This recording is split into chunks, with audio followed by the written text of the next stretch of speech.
Welcome to Sober Shenanigans.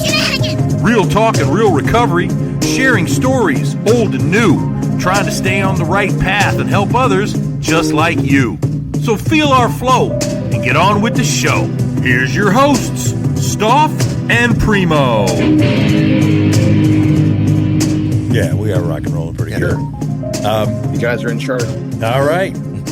Well, welcome to Sober Shenanigans, real talk and real recovery. I'm your host, Stauff, and with me as usual is my main man, Primo. What's going on, Primo? Guys, how's it going? Going good today. Today on the phone, live from Detroit area, Michigan, we have Raj, straight from the music business. How you doing today, Raj? Good, sir. How you doing? It's good to be part of this today. Very excited about this. Awesome. We can't wait to talk to you. Thanks for coming in. One of Raj's expertises is in the music business. He has a long resume in music and some in film. And what we want to cover today with Raj is the effect that music has on drug use and drug abuse, starting back a few years ago, and how maybe the labels or the artists themselves kind of glorify it and have started sort of a culture of the problem that we are all now trying to get over. So, Raj, if you want to go ahead and take it a little bit from here, why don't you give us a little explanation about what you're talking about and maybe a little about yourself? Sure. So true that. So, I mean, obviously we're going to get together and talk about, music and the benefits of it and recovery and the negatives of recovery as well. I'm just a songwriter that, writes a few tunes here and there, trying to promote a cause that's pretty good, and always wanted to be getting signed to a record deal, but never happened at all whatsoever. So with that being said, I always had a passion for music going all the way back to my childhood, going back about age 13, 14, got my first guitar. And my idols were your classic rock stars, your Jimi Hendrix, Janis Joplin, all these people that actually were very famous. Keith Moon, super cool drummer. And you can see the pattern, and I kind of gave it away. Lots of these people died from using drugs and alcohol. Look at, Bon Scott from AC/DC, alcohol overdose. And so when I'm growing up, I really loved the music, and it got into my heart. So we had these anthems, ways of kind of getting rebellious and, showing to other people, like, this is me, my identity, my persona, how we dress with the jean jacket, having rock concert t-shirts on at a young age. Even before I used any drugs at all, I was already wearing the attire of drug abusers, right? So we'll get you groomed for that operation. So then, discovering these people that passed away, I began listening to their music. And I think one of the first songs that kind of, got into my mind was Eric Clapton, Cocaine. Wasn't played very often on the air, but when it was like you kind of step back and go, are they really playing this? Like, they're really singing about cocaine. It's on the airs right now. That's actually a real thing. And it was. Yeah, I think we tried to convince our parents that they were doing something. It wasn't glorifying it or something. I just remember. Of course, yeah. Yeah. Well, the band called Bad Company had a very iconic T-shirt. The Bad Company T-shirt had a big marijuana leaf on it. One of my friends in high school worked to school. I go, they're going to get you in big trouble. He goes, no, watch this. And the teacher goes, what is this T-shirt? He goes, it's Bad Company. It means that marijuana is bad. Right? He smiles at me. Yeah, that's what it means. So he wore his T-shirt that day, and everyone loved it. That's a really great T-shirt. He's smiling at everybody. Yeah, it's a great T-shirt. Yeah, they're against that stuff, Mom and Dad. They don't like it.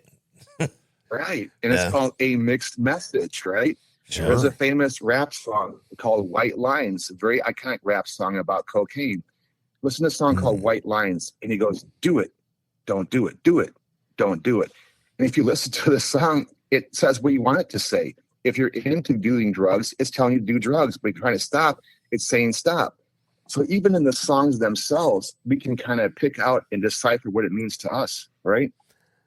It's interesting, that particular song, White Lines by Grandmaster Flash and the Furious Five, Melly Mel has since said, since they recorded it, that they were actually doing blow while they recorded it, even though it was an anti-drug song. Wow. And if you remember, they had the sniff noise in there too. Oh, yeah. Yeah. Oh, yeah. I remember it very well. Do you know this song, Greg? I know the song by heart. Yeah.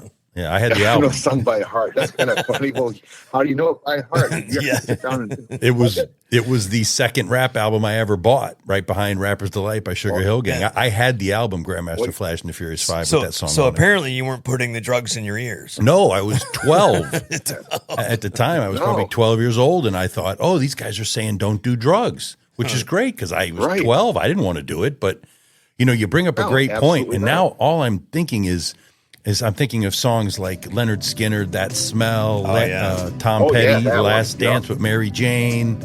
Of course, rap is now littered. In fact, when I was rapping in the 90s and touring around, weed was huge. In fact, my nickname was Big Reef back in the day. And it was part of the culture, and it was pushed hard by the record labels. They wanted that sort of debauchery. Because I still think, and I have been in the music business back in the day, that the labels prefer dead artists because they don't have to manage the personality at all. They just get to make the money. Right? Wow. That's a good point. And that's for what it is. I mean, obviously, there's a legacy also. Sales go up. I mean, it's iconic. I mean, you can go very recently. Look at Prince. I mean, if anyone told me they saw Prince having an overdose when he was in his heyday, I go, you're a liar. Like, no one saw Prince on their radar for overdose deaths. Yeah. Even Michael Jackson. But, yeah. So here's a guy that kind of lives that clean image, right? And so Michael Jackson and Prince have something very common. They never used any illegal drugs, but both are dead from drug overdoses. So how does that happen? Well, prescription drugs, that's how that happens. And so that's the kind of little gray area of, well, it comes from a doctor and I'm a rock star or I'm a famous musician. So obviously those rules don't apply to me. Wow. You're right, because they were both Jehovah's Witnesses, weren't they? They're anti-alcohol, anti-drugs, Yeah. Well, look at the King, guys. We haven't touched on the King. Elvis. Oh, you want to go there? Well, I mean, if we're going to go there, we might as well go there. Yeah, it wasn't just peanut butter and banana sandwiches. No. What? Elvis Presley loved his mama? Yeah. The Memphis Mafia? Oh, yeah. Loved him. Yeah. So we see these people. And so if you want to be a rock star, you may not get a record deal. If you want to be a rock star, you may not go on tour. But what you can do is use the same drugs as they did to try to vicariously feel, what does it feel like to be a rock star, right? And that's kind of the message there. I remember that, looking at other people that, how about this example? Heroin Diaries by Nikki Sixx, okay? If you actually read that book, right? Not one part of that book even says about, here's an NA meeting option, here's to see a therapist. The whole book is basically like, heroin and me, and I'm a rock star. I'm having sex with the best people in the world. Unlimited drugs. I'm a rock star, and I'm using all these drugs. And then one day I decide, you know what? I almost died from heroin. I'm just going to stop. It's easy as that. I'm like, wow. That's all you got to do is just say I'm done using heroin. You walk away. Wow. So it was a really bad message. That book really bothered me a lot because if anyone was reading that book back in the day, it was like, wow, I want to be like him. Like, that is really cool. It made heroin really attractive. Yeah, I read a lot of autobiographies, or I read the Jim Morrison, No One Gets Out of Here Alive. I read the other one by the Stones. And, I was always intrigued by the lifestyle for sure. And loved it. I loved the idea. The closest I could, I had no talent though. So the closest I could come to them is the drugs. This is the closest I could get. Absolutely. I never thought about how that actually made the fans feel closer to the artists because they could do the same drugs as them. They couldn't record like them or get a record deal like them or be famous like them. But hey, I could do the same drugs as them. And that probably helped spurn a lot of drug abuse and overdoses and problems feeding into the community. That's a great point, Raj. I never put that together. I had hair like. Go ahead. I'm sorry. I was mentioning one of my clients was a person that I had a chance to meet with, and she was age 15, and it's pretty young in my office for heroin addiction. Her father died of an overdose. I used to be a sponsor, so we'll call him Michael.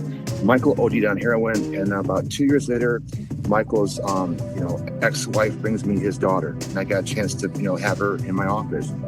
And so I'm like, Mary, why are you using heroin? It killed your father. Don't you know what it's done to your life, what it's done to your mother? I mean, heroin has destroyed your family. And I'm looking at her, I go, why would you ever try this drug?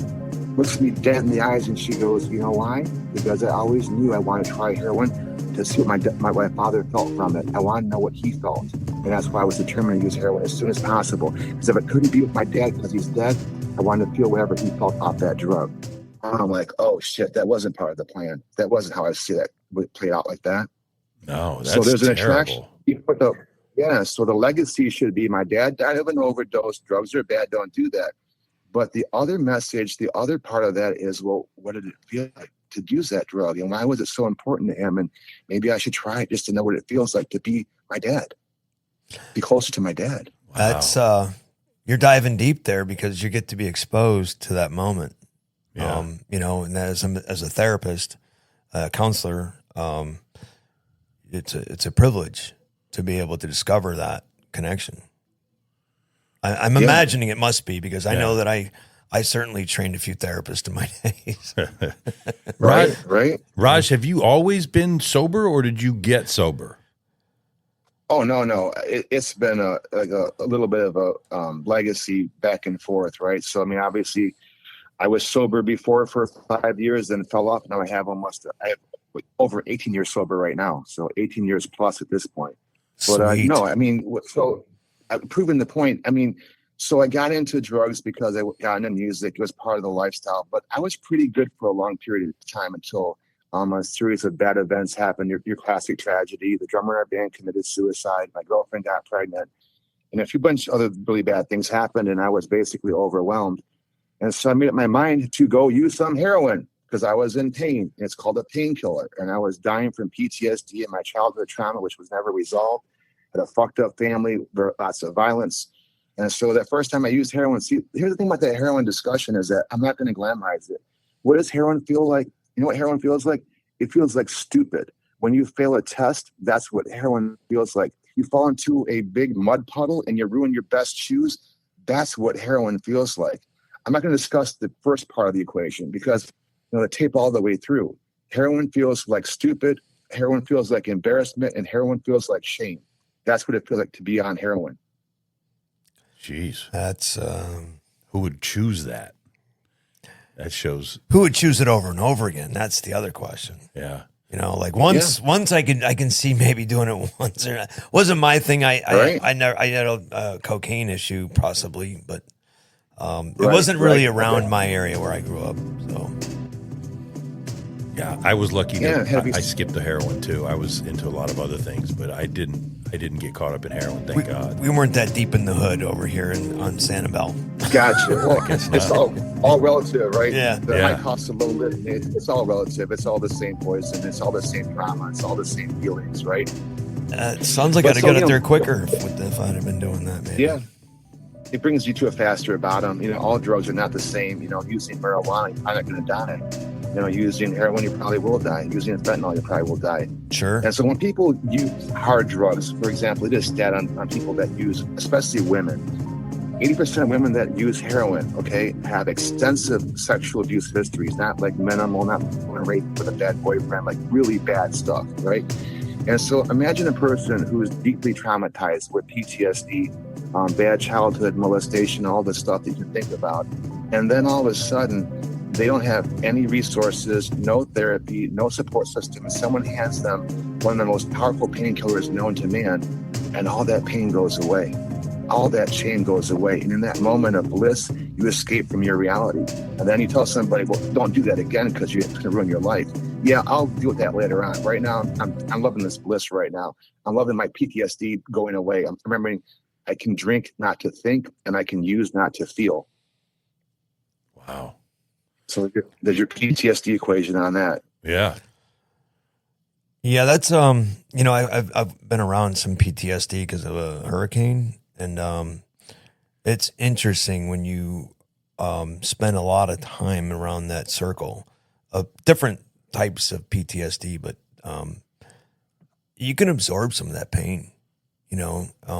It's it's difficult to stay unhealthy. I probably need to talk to therapists about that. Oh, we got Raj on the line right now. Just thought I'd throw that out there. I'm off the clock right now, though. I know. Tried to get a freebie in. How about a sample? Look at you, Primo. There you go. Always going for a deal, Primo. Yeah, well, There you go. that's who I am. I'm sorry. Yeah. Yeah, so the anthems are really strong. I got involved in the drug world and all that kind of stuff. And so you can see that, we as people, we try to sell recovery because it's a really important salesmanship job.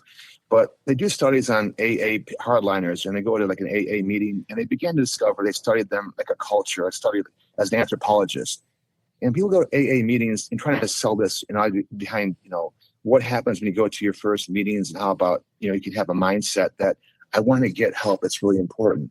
If a person with 10 and 20 years sober will then tell you there's only one way to get sober. You must go to 90 meetings in 90 days, have your 4-step done within 30 days, and do this and that. And on top of that, you must commit yourself to this program for the rest of your life. Very bad salesmanship. Also, don't listen to those songs that you really enjoy listening to. Yeah, you can't listen to those anymore. So we see very bad salesmanship, on people in early recovery. Our job is to make it as easy as possible to get and stay sober, not create all these hurdles and all these requirements of, change your music choices, change what you watch on TV. I mean, it can help for some people, but we want to do a better job selling it to people that it's a trial basis. If you like it, attraction rather than promotion, keep coming back. Yeah, there's probably a wrench for every nut out there, but some of that black belt stuff that you are describing, it doesn't work for everybody. It wouldn't have worked for me because I was a little hard-headed. I needed right. I don't know. I needed to be softened up a little bit before you did the close, and so I'm a little bit different, but I see that in people too. But some people need that military approach. Not me, but it does happen. We agree. And so we have the wide spectrum of having people come into the program.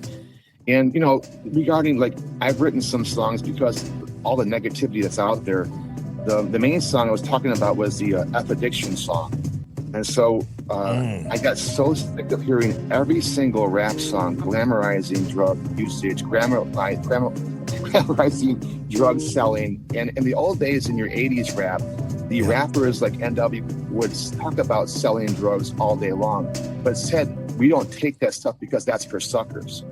And now that's morphed over where your current rap artists that are very famous will tell you, I love selling drugs, I love using drugs, and this is actually really cool. So it's gotten a lot more darker because of that. So now if you're going to listen to rap music, you get a double whammy. Hey, you should sell drugs, and by the way, enjoy what you're selling. 1,000% true. On a very personal note, when I was rapping back in the 90s, right? So I was signed to Capitol Records early in the 90s, and then I realized right around 96, 97, everything got real gangster, real dark. Because Run DMC would say they don't do that. That's for suckers, right? In the beginning, it was like, don't do it. No white lines. And then, I can remember like it was yesterday. I had a manager at the time named Tony Montello. He was a mob guy from Tampa. He went out to California. He came back. He said, listen, I was trying to get you a second record deal, but they're not signing anybody that doesn't push drugs and violence because a lot of these music label owners own privatized prisons, and they need to get them full. So, and we were more of a Tribe Called Quest type of peace and love and happiness type of deal. We wanted to be the Beastie Boys. We weren't trying to hurt anybody, and we definitely didn't promote any hard drugs. We talked about smoking a little weed or whatever, kind of like the Beasties. But I remember it very well, Raj. You're 100% right, and that actually. So I got out in 97 because the tide had turned and the darkness, there's darkness was in there, and the thug mentality was in, and it wasn't just being talked about. The managers were thugs, the artists were thugs. It was, and then you had, Tupac and Biggie both got shot, not really drug related, but gangster related. And then I was like, man, I'm out. This game, West Coast, East Coast bullshit. Yeah, this game has gotten too dangerous for me. I'm out of here. And when Tony came back, because a lot of the labels were run by the mob back then anyway. When he came back to Tampa and told me that, I was like, well, I already had a record deal with Capitol. I've already toured. I got lucky enough to open for Run DMC, open for Digital Underground, Tone Loc, all the guys really cool. Back in really those cool. days. And it just was different, man. And it changed, and it got even worse. So 10 years ago, you had the guys talking about drinking lean and taking pills, and that guy named absolutely the guy. So my nephew, here's another true story. My nephew wanted to be just like the rapper called Juice WRLD. Now Juice WRLD died of a drug overdose, and my nephew died of the same drug overdose 6 months later. So you're proving the point, though. See, that's that modeling of the behavior. Yep. We do what we see. Monkey see, monkey do, not monkey hear. I didn't even think of that. I like that saying. But we struck gold on this topic. There's a lot of knowledge in this room, isn't there? I didn't know that I had the knowledge, but I do. I was there. I saw it. And what Raj is saying is 100% correct. I lived through it, and it got me out. Like when I got into the game, right? Like when I started writing rhymes and making beats and stuff, it was the mid 80s to late 80s, and it was fun. And then I got to do it in the early 90s. But like I said, by the time the late 90s came around, it was not fun anymore. Nope, they didn't promote any positive hip hop, any positive rap. You never heard from a Tribe. You never heard from De La again. You never heard from the flower power groups that were promoting peace and love. They got shelved. Tommy Boy Records will tell you they shelved De La Soul, so you couldn't even stream their music until 3 years ago. They kept it away. Wow. Why would they do that? Why would you keep a revenue stream away unless you're cognitively trying to form people into a certain type of behavior, right? So they had pieces in the prisons, and they probably had pieces in all the drugs too. And Raj is 100% right. Your point. I prove your point. So let's look at the mirroring effect. Let's say so during that era of 90s, we see rap music going very, very dark. But watch this other mirroring that happens, okay? Grunge begins to kick in. So all these songs from Seattle are this anti-hair metal, anti-happiness. You got your Bon Jovi's having fun. Everyone's rocking out, making lots of money. No promotion of drugs, no promotion of negativity, right? Just silly little love songs. And grunge goes, you know what? We're going to talk about heroin. Like, what? Where'd you come from? All of a sudden, it's sold. And so, we got Kurt Cobain, the most famous heroin guy from that grunge era, and STP, and all these people that brought the whole vibe in of this flannel-looking, junkie-looking. And at the same time that was happening, all of a sudden there was a thing called heroin chic in the fashion world. Mm-hmm. So the rappers promoting drugs and drug usage. We got the rock guys doing the grunge promoting that. And even your fashion icons are going, we're going to have our models living on heroin. Well, I'm not a rocket scientist, but I'm trying to get a message here. What are these people trying to tell me?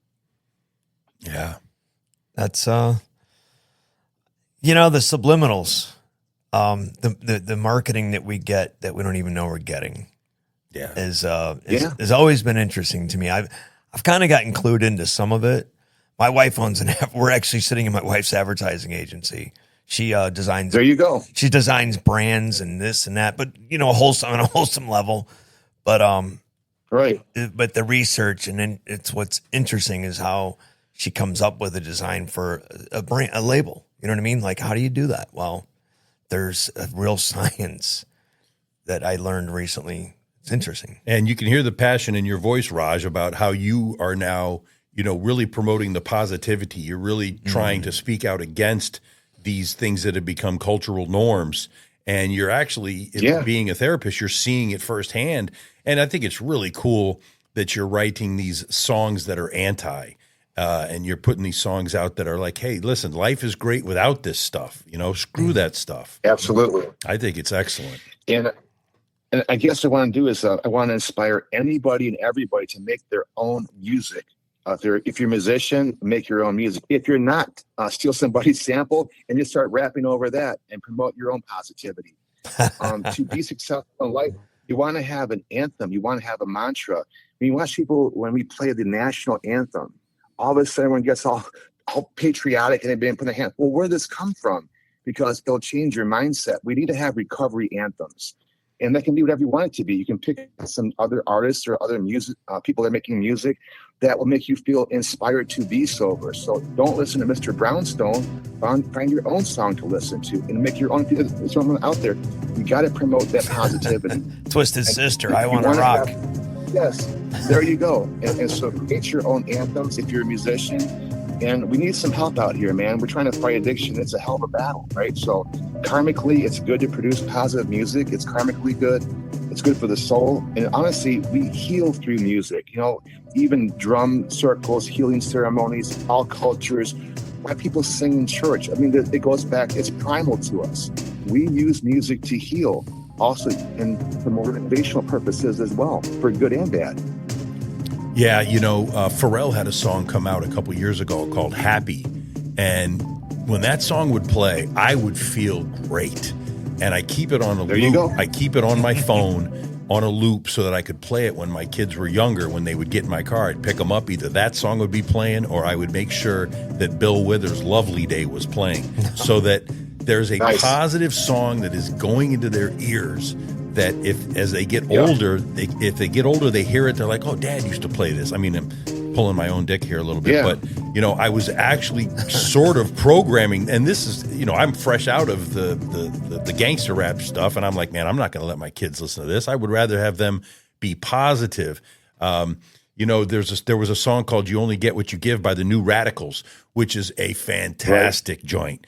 It talks about positivity, how you control your own life, how your destiny is what you make it, and you only get what you give. And it's not anything negative, and there's no drug references, and it's got a great beat. And so it's out there. The music and the songs are out there. Unfortunately, they're buried by those who get to decide what gets played on the radio and stuff. So I agree with you. Right. Make your own music, put it on your own channels, you know, put out there what makes you happy, so maybe you can have a good effect on some other people. I think your message is fantastic, Raj. Thank you. So, you know, proving that point regarding music and helping people heal, I used to do a thing in Eastwood Clinic called the Recovery Music Group, and the guys would come in there, 30 guys would come down to the basement there, and I play different songs for them. And these are hardened people. Some of them are convicted murderers. It's a low-bottom treatment center. And so I was like, you know what? I'm going to take a little risk today. I'm going to play Wilson Phillips' Hold On. Now, no one knows what the hell that song is, right? But if you listen to the lyrics, all these hard asses are like, and about 2 minutes in, they're like tearing up. They're like, wait, what is this Wilson Phillips song called Hold On? I'm like, yeah, bet. How you feel now? And another song we had an example of was by Lenny Kravitz called Dig In. Remember that one? Mm-hmm. To motivate you to stay sober. And I play my song Murder City often. That would be another song to get people to be inspired. And just listening to the songs in a group setting and then talking about what it means to you was very healing and very therapeutic. And that was one of the other angles that I used. And then another song by Thin Lizzy called Fight My Way Back. There's so many examples of songs that, you know, will get people inspired to kind of, you know, fight again. Christina Aguilera, song Fighter. You know, use your open mind. Wow, that could be about addiction and getting sober. I mean, these things mean what you want them to mean in a positive way. Yeah. You know, there's been some artists that glorified the drug culture to me, and then they got sober, and then they made music. Aerosmith's one, Elton John's another, Eminem's another. Yep. And Jelly Roll. But Eminem, really, his recovery album and some of the words, and then Elton John too. Those two guys, and I you know, because I have so much head trash going on some days, I don't even listen to music. And then, right, you know, when you can actually hear a song and listen to it clearly in your head, you're enjoying it. It's like it's like the sun just came out, man. And then you hear the lyrics and you can absorb some of the energy and pain that those guys were going through. It's cool, man. It's deep. One thing that we mentioned on this show multiple times is that, you know, you find out that being sober is kind of a life hack. Like nobody tells you that, man, being sober, you feel great. You have a great outlook. Things are positive. You can actually see positivity in the world when your mind is not clouded and your brain is not fucked up. So, you know, it's something that it takes some time to get to if you're lost and in that world. And, you know, we're just trying to tell you to come on out, find your way to the sun, That's not the way to go. Sobriety is the way to go. The message is different for sure. I'm sorry, Raj, but the message that that we've been talking about and the culture of it, but it's not as prevalent in today's culture. No. I did a TED Talk at U of M in front of a whole bunch of people, right? So before my TED Talk, I'm backstage. All these people getting ready to do their TED Talks as well. So I got my headphones on and I played by the Beatles, Here Comes the Sun, endlessly for an hour, okay? For an entire hour. I pop up on stage proving your point, and guess what? I felt like here comes the sun. Here we go. Let's talk about addiction. Let's turn this thing around. And so I even got myself motivated. Another example, this is kind of cheesy, but I still love it. The theme from Rocky 1, okay? If you're having a bad effing day, you get out your option to play, and you put on Rocky 1's theme, blast that, and see you don't feel inspired to leave the house and do something good. Yeah, right. I'm running up the stairs right now. Come back. Right? Very underrated. Rocky 1. You also have Eye of the Tiger to get you out to a meeting, right? Sure. Yeah. How about Wham! Wake Me Up Before You Go? That's. I'm not sure about that one. I used to wake my wife up to that. She just got so annoyed. But yeah, I wonder why. It's a very positive song, though, by the way. It is. Absolutely. Raj, back in your when you were younger, was there a time that you realized that you might have a problem before you got sober the first time? Was there some sort of thing that happened, or was there a bottom that brought you to the program? That's a very good question. My addiction wasn't the typical. I crashed and burned very, very fast, and I've overdosed 24 times to the hospital. So I really didn't care about living, but I was, about dying, but I was scared to live. And so having had all those overdoses, I got significant PTSD from that as well. So I always knew it was a problem, but I wasn't thinking I was going to actually live this long. So by not having to worry about living too long, you don't have to get sober, right? Pretty brilliant. 24 times? Yes, to the hospital. Yeah, to the hospital. Other ones besides that. Different drugs, heroin, cocaine, GHB, all that. So at a certain point, I had this epiphany. I'm not going to die, but I'm going to be like thoroughly miserable. So what are we going to do about this? Because we're not going to die. I'm hard to kill like a cockroach. So we have to go in and help and turn things around. And it wasn't very pleasant because I was kicking off so many different drugs. I had to get off alcohol, somas, Valiums, cocaine, methadone, heroin, and one other drug I can't think of offhand. But it was brutal. I was in severe withdrawals right in hospital for many, many days, and I couldn't eat solid food for like 7 days. It was just horrible. Wow. Yeah. What a story. So you did realize you had a problem after 24 times. From the very beginning. But my rationalization was, well, you're not going to live much longer, so why go to rehab? You're going to be dead. And by the way, this was reinforced by everyone that talked to me. The hospital staff said, you're going to be dead. My psychiatrist, I saw him one time. I go, tell me something they don't know. He goes, well, here's the thing with you. You're going to be dead in a dumpster in about 3 days or you'll be a millionaire. I go, what does that even mean? He goes, you're going to be dead. Yeah. Oh, jeez. I had that talk. I had somebody give me that talk. Right? Didn't they make you attend your own funeral or something like that? Yeah, they had my funeral for me at the rehab. It was pretty How'd that feel? It was, you know what, man, I wrote my own eulogy and I cried like my eyes out and realized I really hadn't done anything I wanted to do in my life. And I was 23 years old. Wow. And that's powerful. Dude, I was crushed. And it was the one thing that opened it was the chink in my armor was revealed. And God came in, man. That was it. That's beautiful. That was your epiphany right there. I mean, what are you going to do? Can't go to your funeral twice. Well, it's kind of awkward, right? It would have been a little strange. The girls were crying. I was happy about that. That I didn't even know. Right. But yeah, it was crazy. Yeah. You're watching it from the outside hoping, my man, I can't believe she didn't show up. Oh, that was, Right? I wonder where they are now. It's the cliche. I had to stop. I've gone to so many of those funerals. I had to stop going there about 10, 15 years ago. I just stopped because there's so many I had to go to. During that the fentanyl heyday got really bad too, losing people that I knew. And then when COVID hit, my God, everyone started dying during COVID. The fentanyl was available. You ever think about this? That during COVID, we couldn't get toilet paper or hand sanitizer. But you know what? The price of heroin and cocaine and marijuana were unaffected. Yeah. That always kind of struck me. Like, how is it that we can run out of toilet paper but not run out of heroin or cocaine or methamphetamine during a typical, a real COVID crisis? So, Well, the liquor stores the were business open. people that run that are get their shit together. right. Well, I'm just saying the people that bring us our drugs are really hardworking people. I'm being a little bit sarcastic, but it's true. Yeah. They work really, really hard to make sure that Americans get their drugs of a high quality and on time on a regular basis. Yeah, they do. You could learn a lot from a dealer. Well, the big ones, remember, because the guy will tell you, I could be anything. I'm a drug dealer. I'm like, listen, man, I would say probably about 5% of all drug dealers could be CEOs. 95% of drug dealers, not to be mad or not to be mean, can't do anything but sell drugs because they sell themselves. Yep. So only 5% of the drug dealers really have special leadership skills, a real persona, organizational skills. You know, those people are very, very rare that can be CEOs.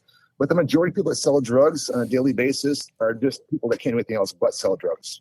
You know what, bro? You've been on the front line, though. I know, kind of like I grew up just outside of Detroit, and but just I've always loved being from there, you know, and I know that it's that's the front line for sure. Yeah. Have you been there your whole life, Raj? No, I was in Detroit. I grew up in the suburbs. But yeah, I was always south of 8 Mile. Had one rule. I told myself if I ever sleep in Detroit, I'll never get out alive. So I had this one little rule. I always came back to the suburbs whenever possible. I felt that if I stayed in Detroit too long, I would never get out. Yeah. I think my dad made a decision to get his family out of Detroit, or we're in the suburbs. So you know, if you move away from there, you'll say you're from Detroit. So it's just how it goes. Yeah. But I grew up in Rochester and Birmingham. If that doesn't give any cred, but it is what it is. Yeah. And so remember, we have a different Detroit right now. I love how much better it is, how much it's changed dramatically. But you talking about Detroit being dangerous. I really feel that the dangerous Detroit was during the riots, but after that, it was the 80s. The crack era of Detroit was the most dangerous era. Oh, my God. And that was during that. Go ahead. My brothers were totally shot out with drugs by, you know, at a very young age. And my dad just trying to grab us and moved us to Florida, thinking that would help things. Yeah. We just moved closer to the source. We did. There you go. So it didn't help much, but it was the thinking that, you know, people of that era, you know, geographic cure. But we brought ourselves with us, and so there you go. Yeah, you can't run from yourself. That's No. for sure. So, Raj, we're after we're done talking at the end of the show, we're going to play your new song, "Murder City," which I think is a fantastic song. Is there anything else you got going on right now that you want to mention? No, just we got a channel called Ask the Therapist. Raj Mehta has all my educational videos on there for free. Got my TED Talk there, just all kinds of stuff.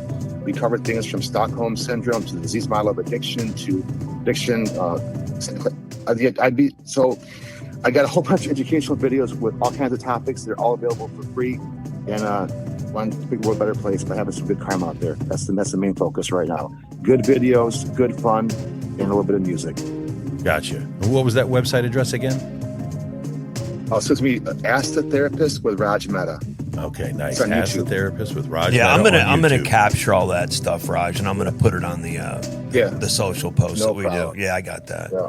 I love doing that, by the way, because we're helping each other here, and Yeah, absolutely. you know, and I like getting the message out, especially when the message is strong. Yeah, real strong. Yeah, We got to absolutely. some base roots of this today, you know, like subliminal rock and rollers messing with our direction in life. Yeah. You know? Yeah. And also in talking about genres, for example, when you get sober, you're having the open mind, right? And so I began listening to other kinds of music, for example, mantras, Native American drum healing circle music.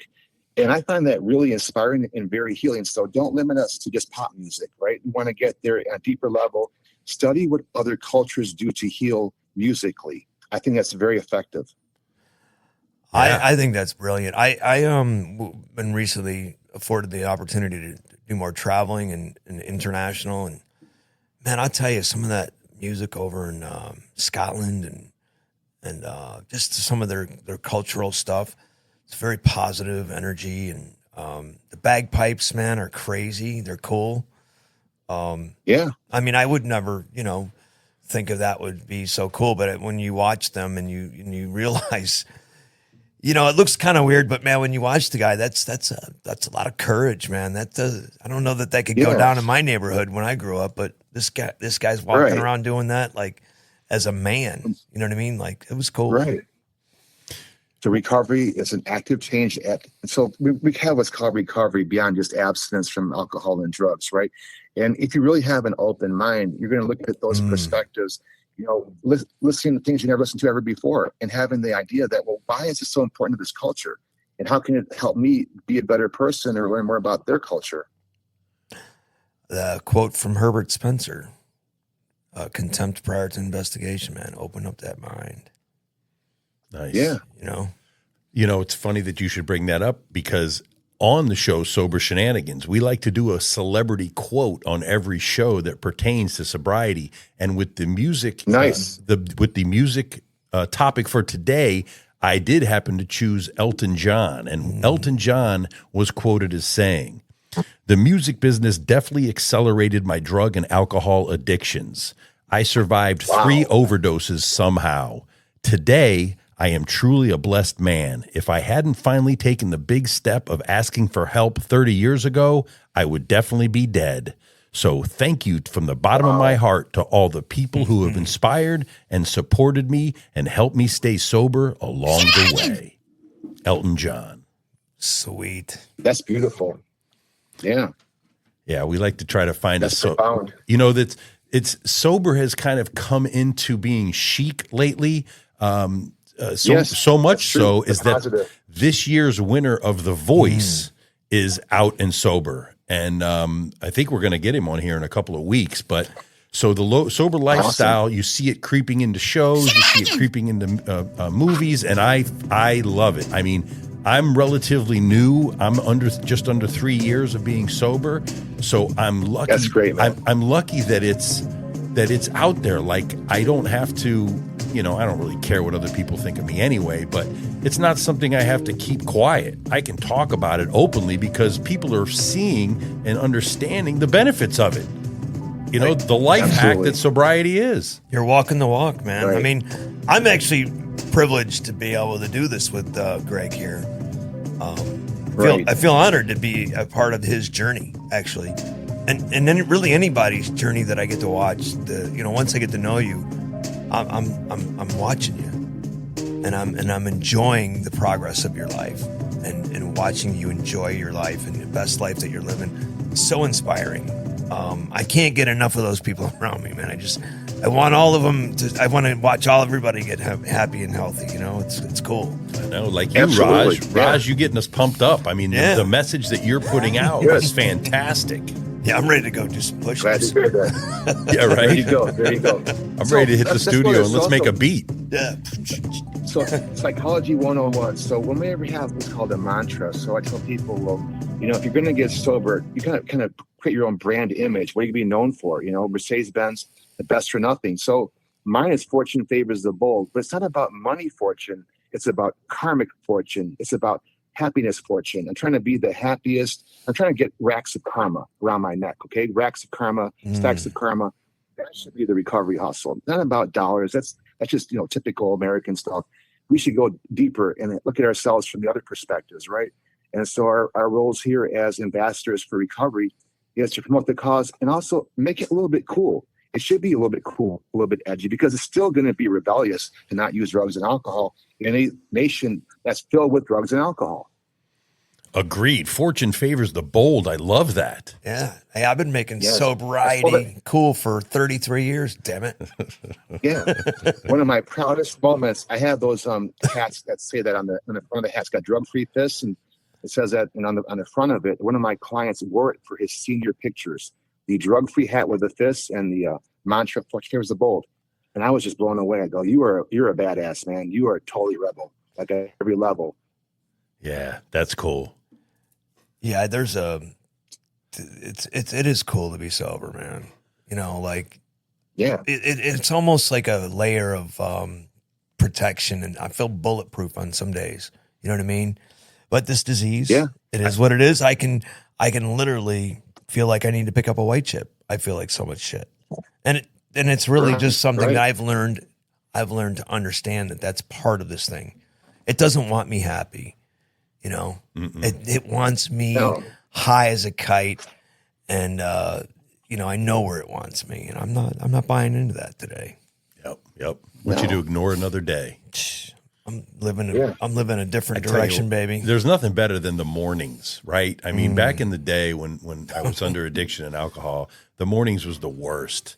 And now every morning I wake up is just fantastic. Seeing the sun come up, you know, not having a headache, not being dehydrated, not being depressed, you know, glad to see another day. Thank you, Lord, for my abundances yesterday and for today. Help me relief of all my anxiety, fear, and worry. And let's tackle another day and see what we can get done. Absolutely. And I'm back to the higher power thing. I reckon I know the people that I know, I say it's always ask everything every single day in this kind of mindset, asking God for guidance and protection every single day. And here's the reason why. Guidance, you want to know what to do. And while you're doing it, you want to be safe, protection. So guidance and protection every single day. And if you're walking wounded from PTSD or trauma or have a really bad family, asking God for healing from that trauma, healing from those feelings, right? Because it doesn't serve the greater good. So guidance, protection, and healing are the most important prayers you can say in recovery. And if you have a problem with heroin, ask God to remove desire to use heroin. You got a gambling problem, ask God to remove desire to gamble. I mean, it's common sense, but you'd be surprised. I mean, people that have serious heroin problems, and they're very spiritual. I mean, they go to church and everything. And I'm like, hey, man, why don't you pray this prayer? And they go, well, I'm not going to do that. And I go, why don't you want to do that? Well, I'm not ready to stop yet.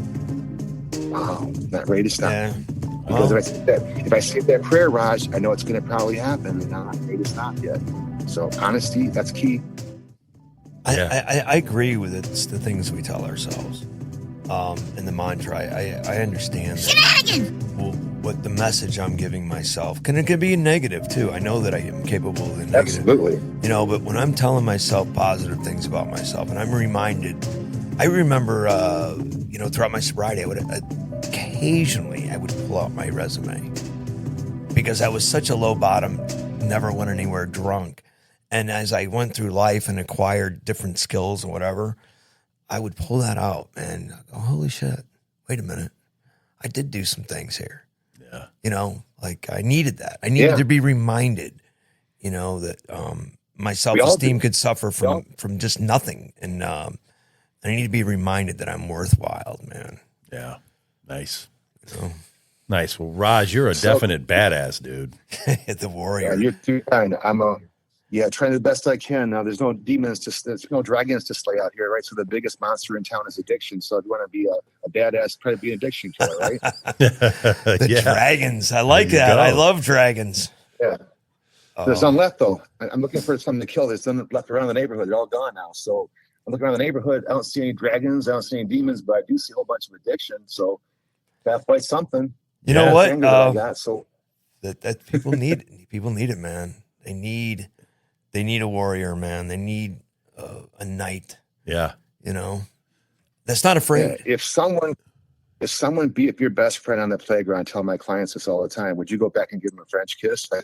If your best friend was beat up by someone on the playground, go back and give that guy a French kiss? No. What would you do? I'd punch him in the face. Well, guess what? Heroin killed your best friend. He's dead in a casket right now. Now, what are you going to do about it? Heroin's taunting you. Whoa. You mean, yeah, he's making fun of you and your family. He's coming for you next.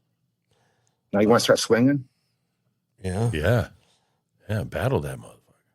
That's that. Yeah. People need that's some black belt therapy right there. Yeah. People need to hear that. That's for sure. It's got to be personal. It has to matter to you on a personal level. You have to feel disrespected, the honor of your family. The Kung Fu movie, getting vengeance, right? We surrender to a new way of life.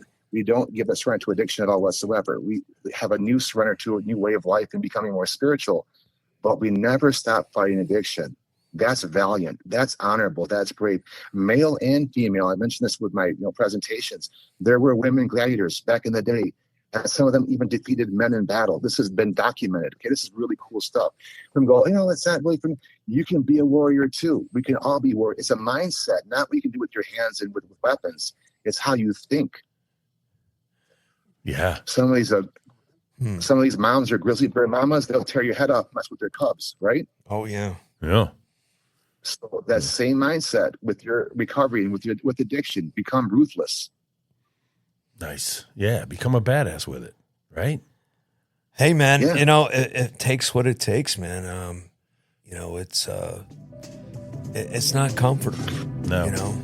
The stakes are too high. We lose too many good people. You know what I mean? It's just too many people that we're losing. They're sweethearts. They're good people. They're soft-hearted people. The whole spectrum of gifted, talented, all that kind of stuff.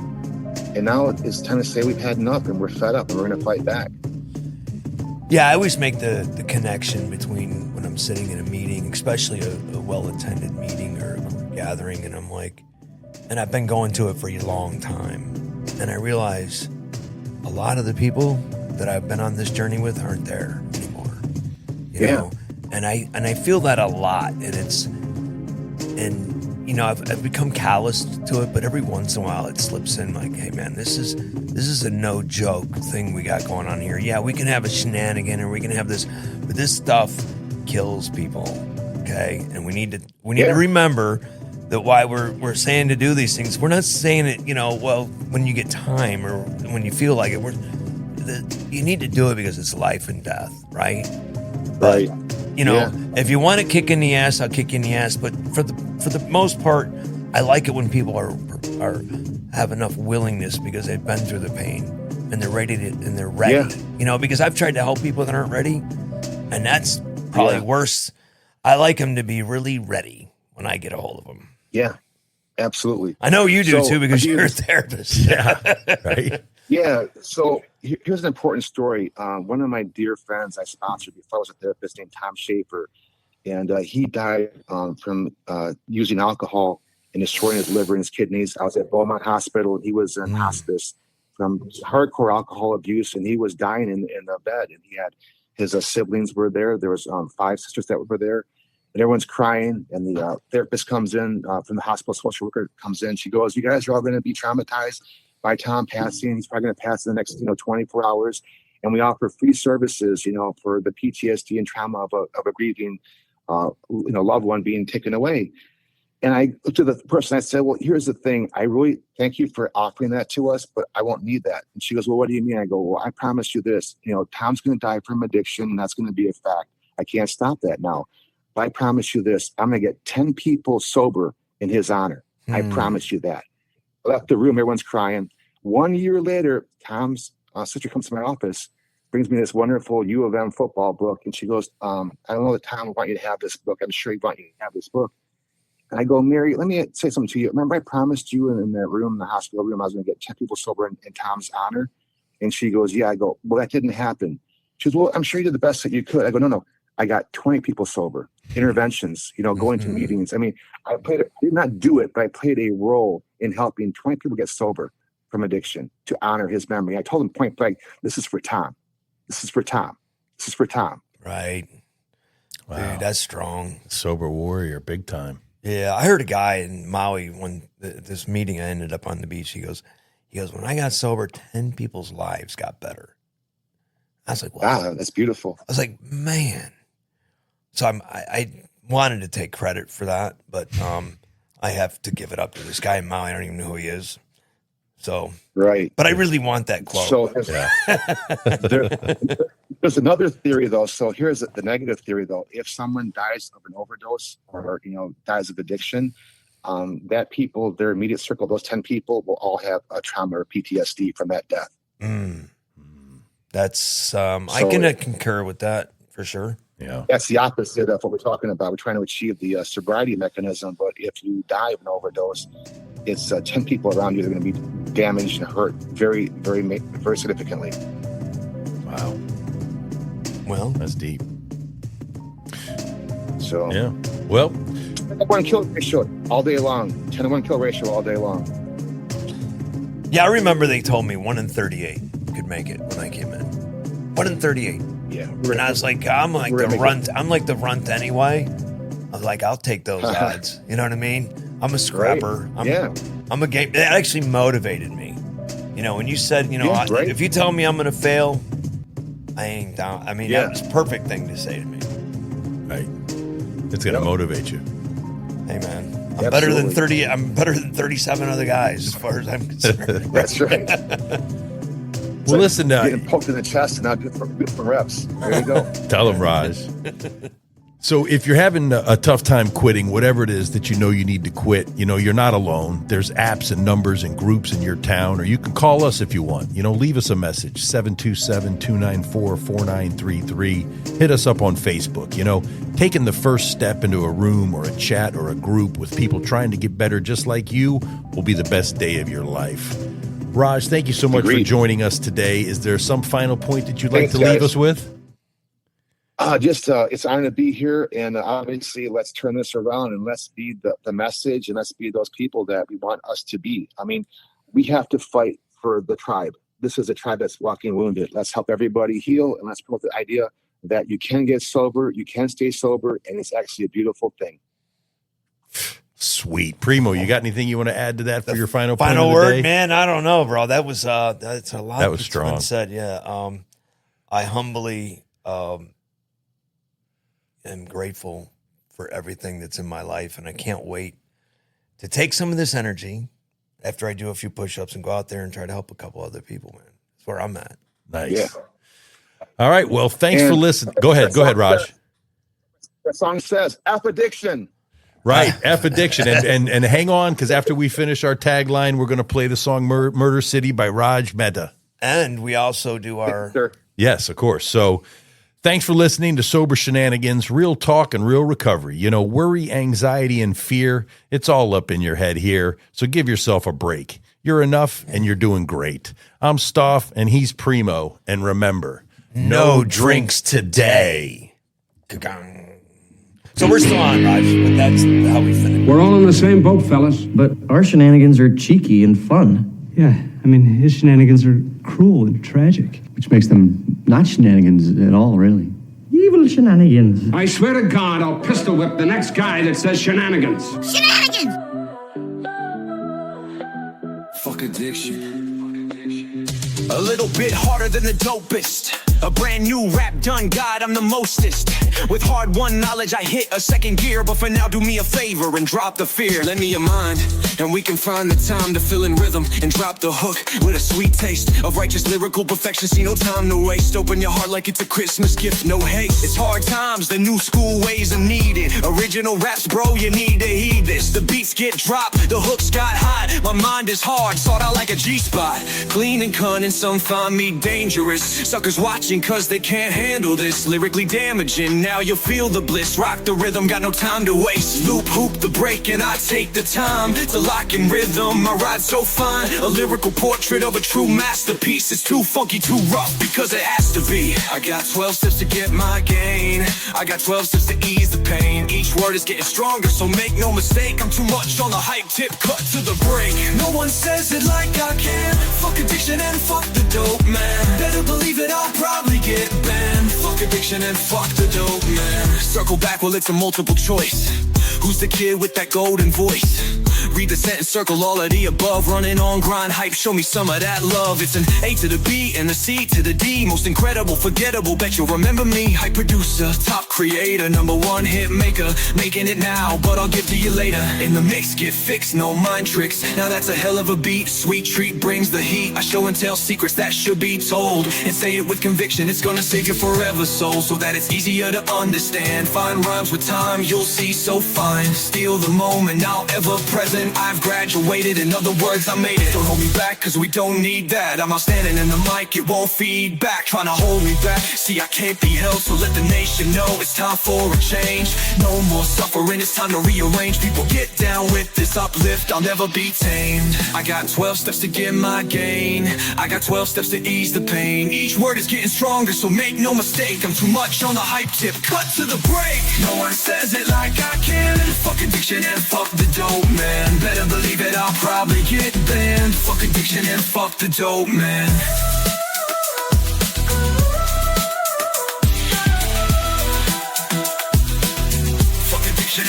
the dope man.